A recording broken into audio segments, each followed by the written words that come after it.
বিসমিল্লাহির রহমানির রহিম।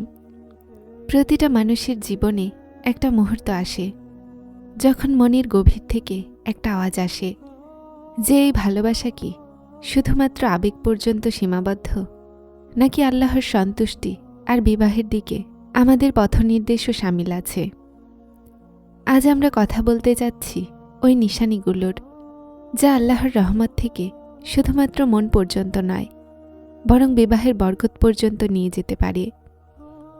যদি আপনি চান যে আপনার ভালোবাসা শুধুমাত্র সাময়িক অনুভূতি না থাক, বরং আল্লাহর নিকট আর বিবাহের দিকে আগাক, তো এই কথাগুলোকে অবশ্যই শুনবে। ভালোবাসার প্রথম নিশানি মনের সাফ নিয়ত আর নিজেকে তৈরি করা। যখন ভালোবাসার ধারাবাহিকতা শুরু হয়, সবচেয়ে প্রথমে আর বিশেষ নিশানি যা আল্লাহর রহমত থেকে আপনাকে বিবাহের দিকে নিয়ে যেতে পারে, সেটা হলো মনের সাফ নিয়ত আর নিজেকে তৈরি করা। এই নিশানি হয়তো সাধারণ মানুষের জন্য খুব ছোট, কিন্তু আল্লাহর কাছে খুব বড়। যখন আপনি কাউকে পছন্দ করেন, শুধুমাত্র আপনার খুশি অথবা দুনিয়ার আবেগের জন্য নয়, বরং আল্লাহর সন্তুষ্টি আর হালাল রাস্তার জন্য ভালোবাসেন, তখন এই ভালোবাসা একটা রুহানি রূপ নিয়ে নেয়। নিজের মনকে জিজ্ঞাসা করুন যে আমার নিয়ত কি শুধুমাত্র তার সাথে সময় কাটানোর, নাকি আমি ওই সম্পর্ককে হালালভাবে আল্লাহর নিকটবর্তী হওয়ার আর আমার জীবনের বরকতের জন্য যাচ্ছি। এই সময়েই নিজেকে তৈরি করাও জরুরি। তোমার উদ্দেশ্য হলো নিজের গুনাহগুলোকে দূর করা, নিজের ইবাদত আর আল্লাহর নিকটে যাওয়ার চেষ্টা, আর নিজের ব্যক্তিত্বকে এমনভাবে পাওয়ার চেষ্টা যা একটা হালাল সম্পর্কের জন্য যোগ্য। যখন আপনি নিজে তৈরি হয়ে যান, তখনই আপনার ভালোবাসা আল্লাহর রহমতের সামনে এগোনোর যোগ্য হয়ে যায়। এই কথা সবচেয়ে কঠিন, কেননা যদি শুরুই সৎ নিয়ত আর প্রস্তুতির সাথে না হয়, তো ভালোবাসা শুধুমাত্র একটা আবেগ অনুভূতি হয়ে থেকে যায়। কিন্তু যখন আপনার মন আল্লাহর নিকটে থাকে আর নিয়ত সাফ থাকে, তো প্রতিটা নিশানি যা পরে আসবে সেটা আপনাকে বিবাহের দিকে নিয়ে যেতে সহজ হয়ে যায়। যখন ভালোবাসার সূচনা মনের সাফ নিয়ত আর প্রস্তুতির সাথে হয়, তো পরের সবচেয়ে বড় নিশানি হলো এটা যে আপনি আপনার ভালোবাসাকে ঈমান আর কোরআনের দিক নির্দেশনা মোতাবেক চালান। ভালোবাসা শুধুমাত্র আবেগ নয়, বরং এটা যখন আল্লাহর নিয়ম আর হিদায়ত মোতাবেক হয়, তো এটা মনকে শান্তি আর জীবনকে বরকত দেয়। একটা মুমিন ব্যক্তি তার সম্পর্কে আল্লাহর সন্তুষ্টিকে নজরে রাখে। সে এটা ভাবে যে ভালোবাসার আসল উদ্দেশ্য শুধুমাত্র মনের খুশি নয়, বরং হালাল সম্পর্কের দিকে কদম বাড়ানো আর আল্লাহর সন্তুষ্টি হাসিল করা। এটার জন্য জরুরি যে সে কোরআন আর হাদিসের মাধ্যমে তার আবেগ আর আমলকে পরখ করুক। উদাহরণস্বরূপ, যদি কোনো ব্যক্তি তার ভালোবাসার গণ্ডি পার করছে অথবা অচেনা হালাল পথ ব্যবহার করছে, তো এই ভালোবাসা আল্লাহর সন্তুষ্টির খেলাফ হতে পারে। কিন্তু যদি সে তার আবেগ, সবর, দোয়া আর হালাল রাস্তা মোতাবেক রাখে, তো আল্লাহ তার সম্পর্কে বরকত দিয়ে দেন। কোরআনে আল্লাহ বলেন, মুমিন নারী আর পুরুষের সম্পর্কে পবিত্রতা আর হালাল পথ অবলম্বন করবে, যেন ভালোবাসা শুধুমাত্র দুনিয়াবি খুশি পর্যন্ত সীমাবদ্ধ না থাকে, বরং নিকাহ আর জীবনের বরকতের দিকে নিয়ে যায়। এই পথ নির্দেশনার মাধ্যমেই আল্লাহর বরকত আপনার নিকটে আসে আর আপনার মনে শান্তি পয়দা হয়। মনে রাখুন, ভালোবাসার এই নিশানি এই কথার প্রমাণ যে যদি আপনি আপনার মনের নিয়ত সাফ করে নেন আর আপনার আমলকে কোরআন আর সুন্নতের মোতাবেক চালান, তো আল্লাহ নিজে আপনাকে ওই রাস্তা দেখাবেন যা ভালোবাসাকে হালাল আর বরকতওয়ালা সম্পর্কে বদলে দিবে।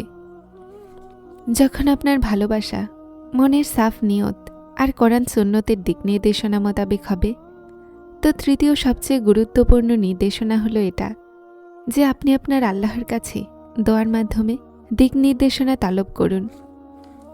ভালোবাসা শুধুমাত্র মানুষের চেষ্টা পর্যন্ত সীমাবদ্ধ থাকে না, বরং এটাতে আল্লাহর সাহায্য আর বরকত হাসিল করা গুরুত্বপূর্ণ।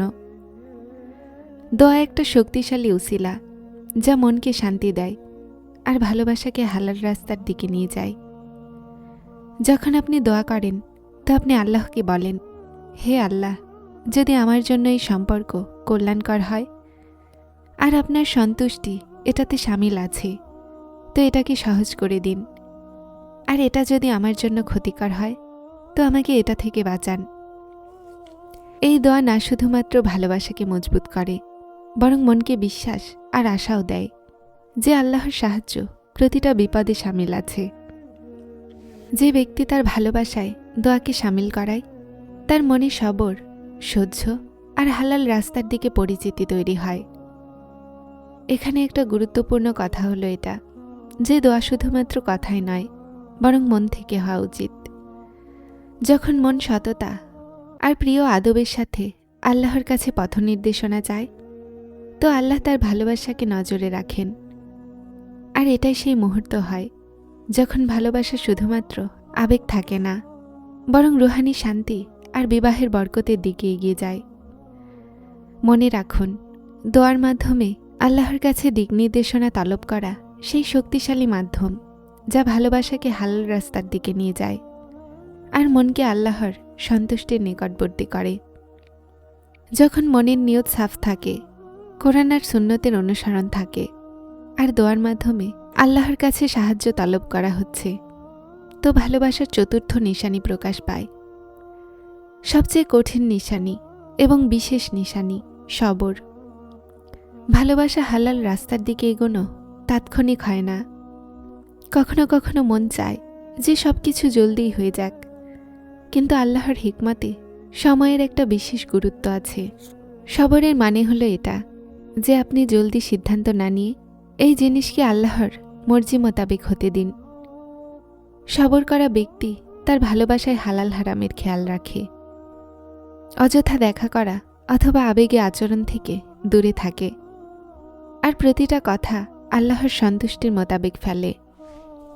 আল্লাহ বলেন, সবরকারীদের জন্য বড় পুরস্কার আছে। এই সবরের মাধ্যমেই ভালোবাসা তার হালাল আর বরকতের রাস্তার দিকে এগিয়ে যায়। এই নিশানি আমাদেরকে এটা শেখায় যে ভালোবাসায় তাড়াহুড়া করা ক্ষতিকর হতে পারে, কিন্তু সবর আর সময়ের কদরকারী ব্যক্তি আল্লাহর পথ নির্দেশনাতে সঠিক রাস্তা পেতে পারে। সবরের সাথে প্রতিটা রাস্তা সহজ মনে হতে লাগে আর মনে শান্তি পয়দা হয়। সবর আর সময়ের গুরুত্বকে বোঝা এই কথার প্রমাণ যে আল্লাহর সন্তুষ্টি ছাড়া ভালোবাসায় হালাল আর বরকতময় রাস্তা সম্পন্ন হতে পারবে না।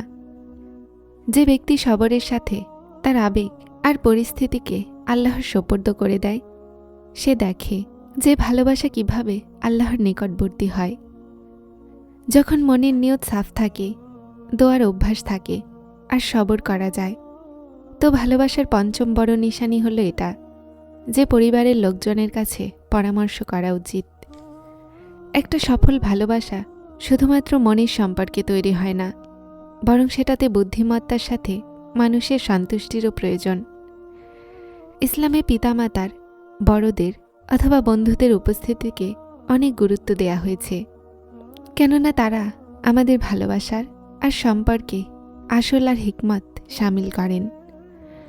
ভালোবাসায় কখনো কখনো আবেগ বিজয়ী হয়ে যায় আর মানুষ তাড়াহুড়া করতে পারে, কিন্তু যখন আপনি আপনার পিতামাতা বা অভিভাবকদের থেকে পরামর্শ নেন তো আপনার ভালোবাসা আল্লাহর রাস্তাতে হালাল থাকে।